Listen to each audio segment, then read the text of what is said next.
can definitely help you shallow out the club a little bit. Obviously, you want penetration, so compression with the golf ball, more penetrating ball flight. Currently, we're not going to be able to do that with the wrist conditions that you have at the top and the club face. So club face is super open, maybe a tad laid off. Now, you said in your description that you were looking into a bowed left wrist, so I want to make you aware of two things.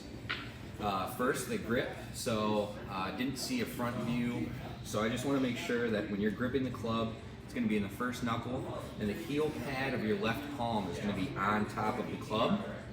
This is going to help you hinge, but it's also going to give you the ability to flex or bow your left wrist. If I have the club in my palm more so, I have less range of motion, so that's the first thing.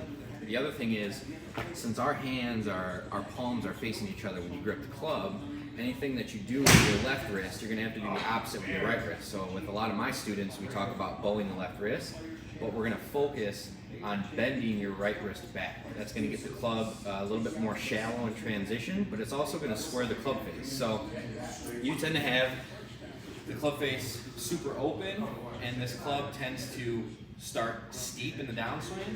That's why you feel like you're a lot of hands, because you have to pull this club in or direct the club inwards to hit the ball.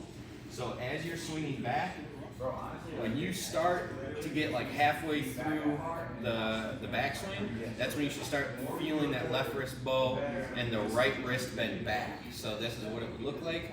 With that right wrist bent back, that's going to allow you to have the bowed left wrist, but it's also going to keep the club face square. So take some practice swings.